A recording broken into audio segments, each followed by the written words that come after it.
For today, um, just to start, since I am recording this and I am putting this on the webs, I'm going to try and make this slightly more useful by trying to go through some of my thoughts while I actually, or be more kind of elaborative as to what I'm thinking, and I'll include some reflections at the end in terms of the summary of the algorithm and time-space analysis.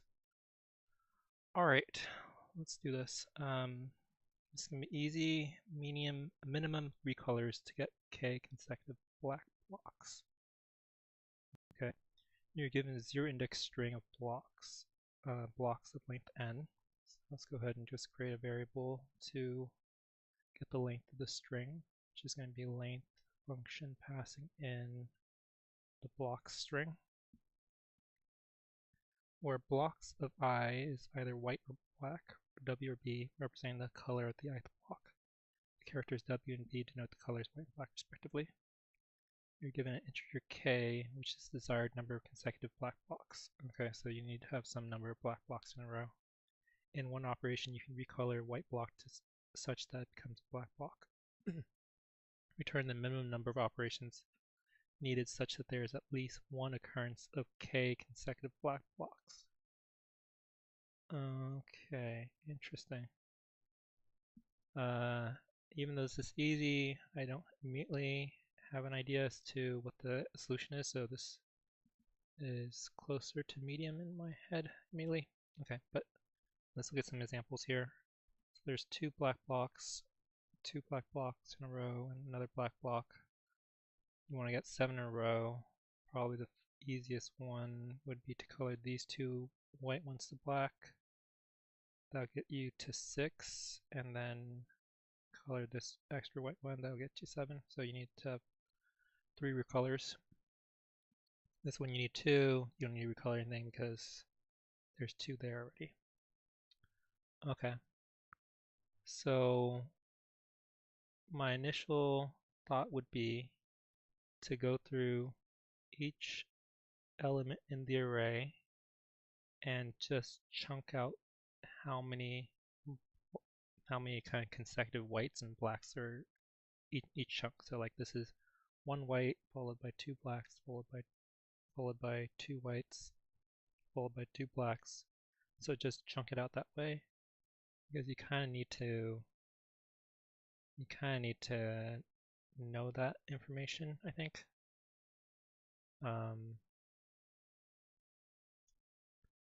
Yeah.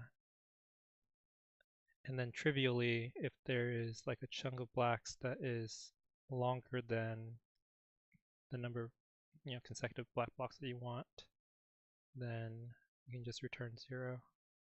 Okay, let's just start with that. So we're going to create a way of storing this. So let's say we have an array, and this one will have tuples, which are like a pair of data values, tuples of color, comma, consecutive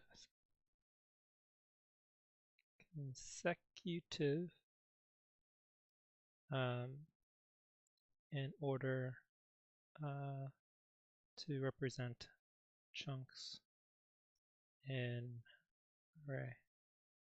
Now, if you are watching and you understand what I'm trying to say here, like this array is going to be maybe white, comma 1, followed by black, comma 2, followed by white, comma 2. That's what this array is going to be. And the way that we should do this is for every, I'll go through, so the best way to go about this, I'll just do a simple for loop here. For every index in the range of the n indices of this array, let's go ahead and get the color. at this index is going to be a color at blocks at index. And we need to basically compare this color to the previous color.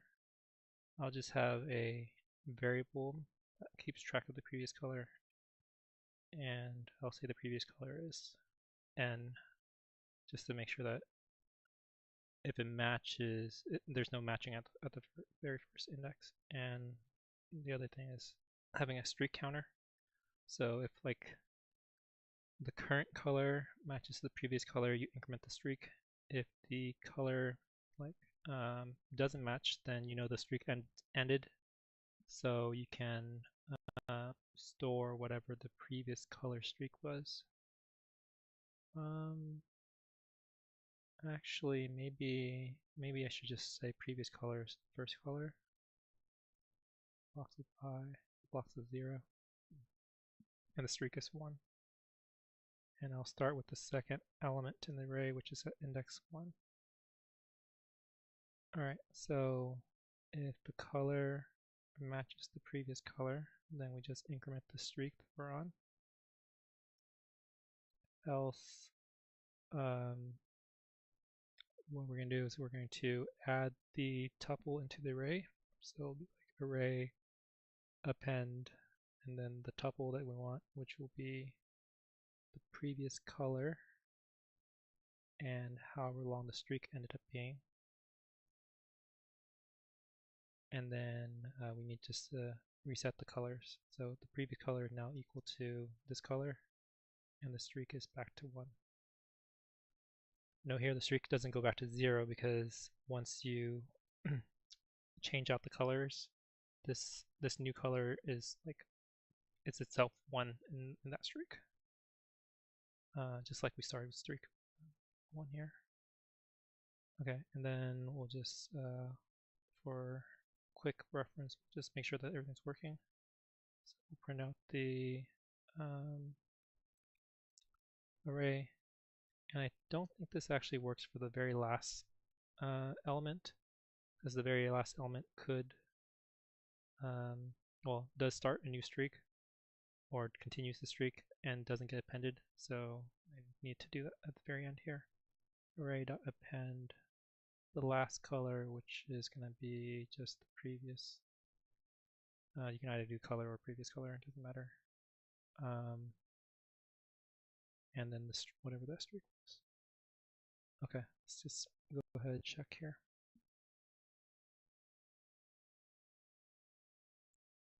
Alright, so there's 1 white, 2 blacks, 2 whites, 2 blacks, 1 white, 1 black, 1 white. Okay, so that worked. 1 white, 1 black, 1 white, 3 blacks, 1 white. Okay. So now that I have that information, I'm just going to work with this array rather than blocks. So K. So K is going to be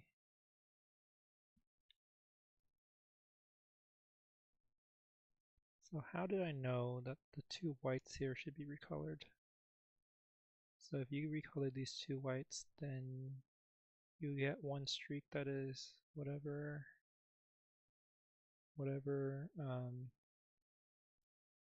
is on either side of it.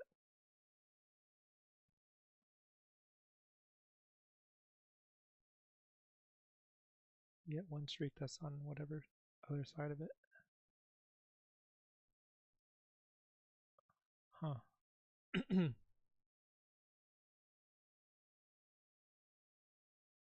Or you can color this white and you get 1 streak that is on either side of it. I wonder what is the most optimal way to figure out which white to recolor. You can be greedy, but like being greedy and like picking, I don't know, the smallest number of whites to the smallest consecutive whites to recolor doesn't guarantee that you get the best outcome. So what you can do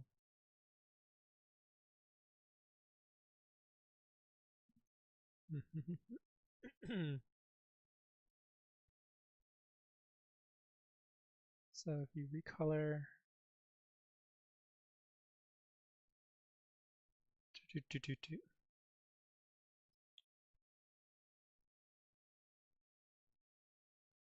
so if you were to recolor anything, then you would recolor some chunk of white between blacks, and it's the exact number of whites that are between those blacks. You never recolor the ends, so you can always kind of ignore whites on the end. So really, like for instance, the case 1, you just ignore these two whites here, and it's either recoloring these two or recoloring these two, assuming there wasn't enough of a streak in one of the blacks already.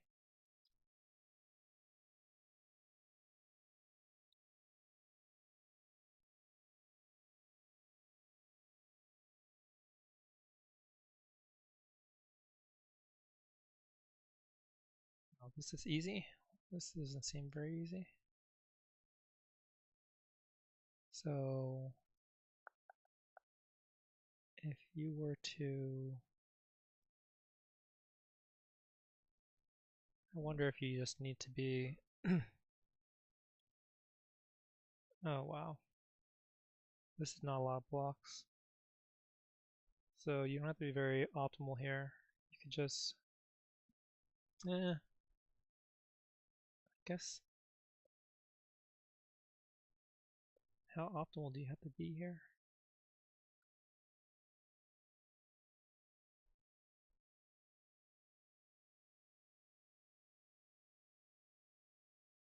Oh, I see, I see. I, yeah. Uh, okay, this is actually not the way to do this. Alright, so the concept for this one is actually something called a sliding window. And the sliding window doesn't require this jazz, so I'm just gonna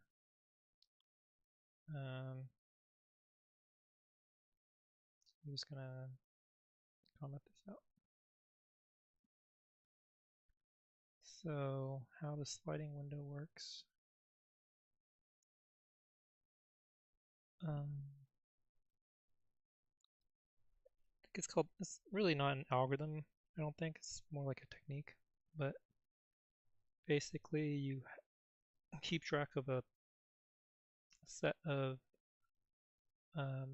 indices, like a starting to ending indice within the array, and the status of what your condition is within that window. In this case, the window is going to be a k chunk of my array, so the k chunk will be like the first 7 elements, and then the next 7 elements, and the next 7 elements. So the window is always going to be 7 long. Some sliding windows will be longer, or the technique can be more broader than this, but for this one it's going to be just 7 long each time. And basically, if you were to track within that 7 long window how many whites and how many blacks there are, that's going to give you how many recolors you need, and you just need to minimize that value of recolors for every window, and the window can quite easily be moved around, moved down the chain. So let's go ahead and do for every index in the range of n, where n is the length of the string. We need to start it off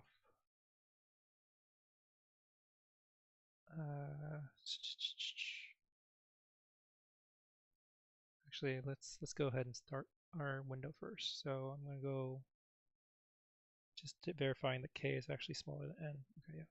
So every window in k, and so the window needs to take into account like the first 6 elements of a 7-size window, because that's going to be kind of the starting setup. So actually it's going to be k minus 1. And then we'll say what the value is. Color is at this index. And we'll say blacks equals 0 and whites equals 0. If the color is B, then blacks plus equals 1, else whites plus equals 1. Alright, so that's the kind of almost window. That's going to be the first 6 element of this array if the k is 7. And then for every index in the range after that, so starting with k minus 1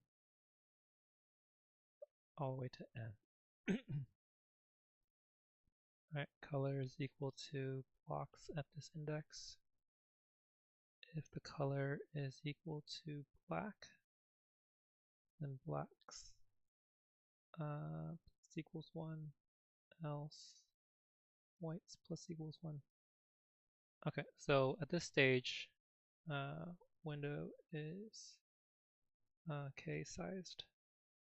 So like for the first iteration, this is going to be like the first 7 elements, and blacks and whites will be in the appropriate track for that. So I'm going to say the answer, and I'll start to say the answer is n, just as an arbitrarily large value that it's going to minimize to. Answer is going to be equal to the minimum of the number of whites in this window and what the current answer is. So let's say the current number of whites in the first 7 is 3. So that means I could recolor 3 things and get there. Now to move off of this window, like if you think about the first 7 versus one after that, you basically need to take away from the left side.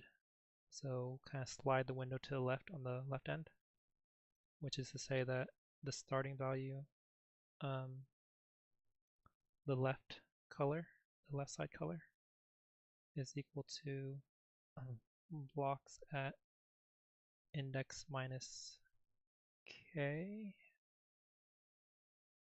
plus 1. So let's think about this.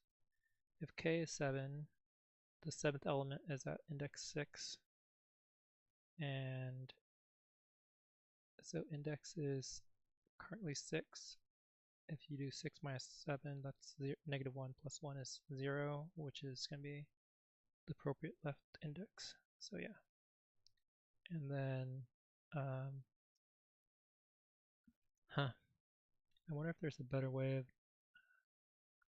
I really don't like these if statements. I think they take longer than if you did a hash. Doing a if statement takes longer than doing a hash. I can test that later on.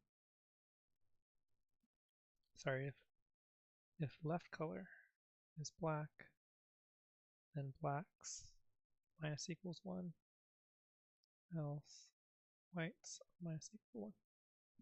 Alright, so at this stage, at this end of the loop, basically we're back to a 6 size window to start the next loop, where the next loop will immediately add on to the 7th element. Alright, and that's it. Return the answer.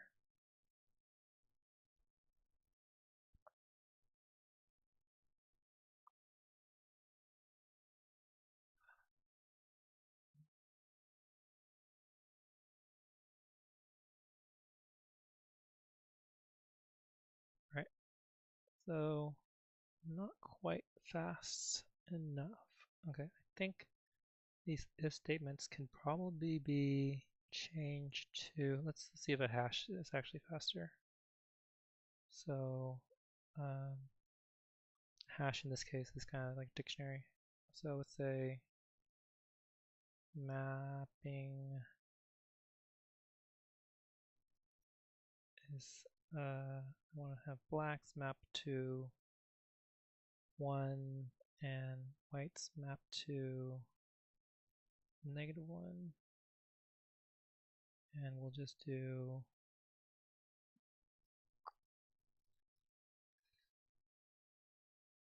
I guess we just need to keep track of the whites, really. We don't really.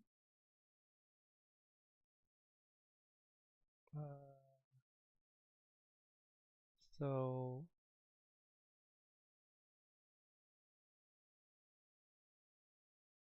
if it's black, then it's -1. It's white, it's 1. Then I'll say whites plus equals the mapping for this color. Same deal here. Whites plus equals the mapping for this color.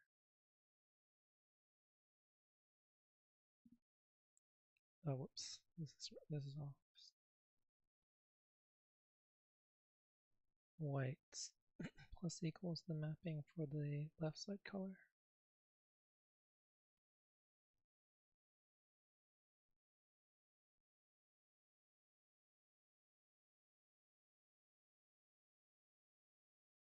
If you see a white,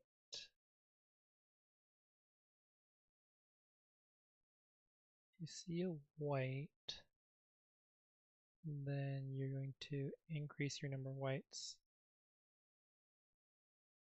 Otherwise you set it back to 0. If you see a black, then you go 0.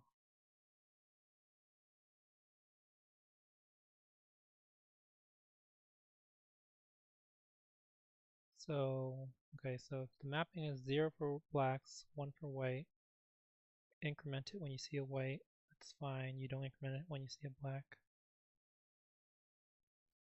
But then on the other side is you decrement it. So if you see a black on the other side, let's say black mapping. If you see a black on the other side, then you need to decrease the number of whites. If you see a number of whites, then you don't decrease at all.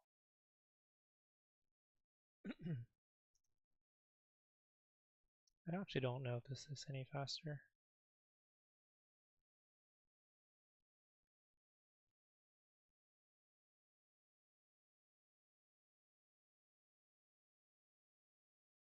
Okay.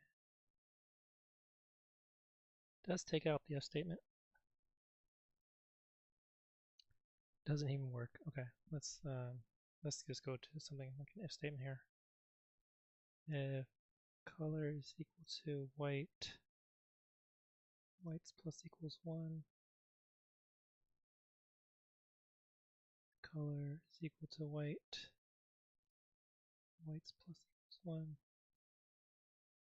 And then on the other side, if left color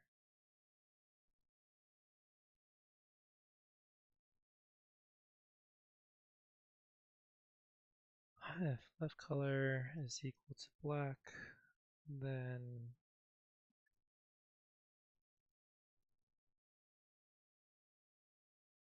actually maybe I had it fine. I just had the wrong logic here. This is if you see a white on the left color, then you should decrease the number of whites. Okay.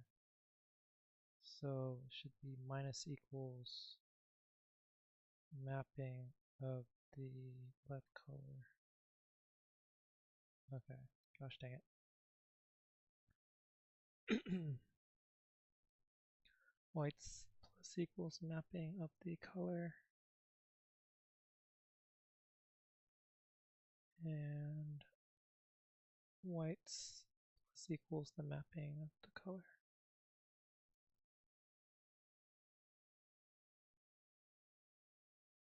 Okay, let's see if that's any faster.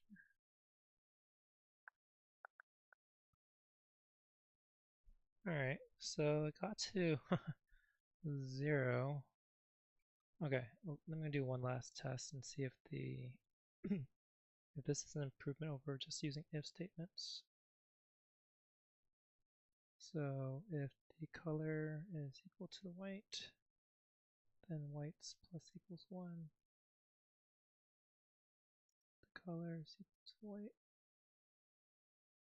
it's plus equals 1. And lastly, if the color is equal to white, on the left side, whites decreases by 1 in the window. Oh boy. Oh, this should be left color.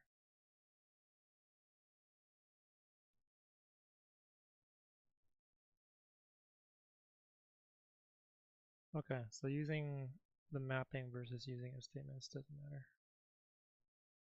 Fine. Fine. Is there any other optimizations here? I don't think so.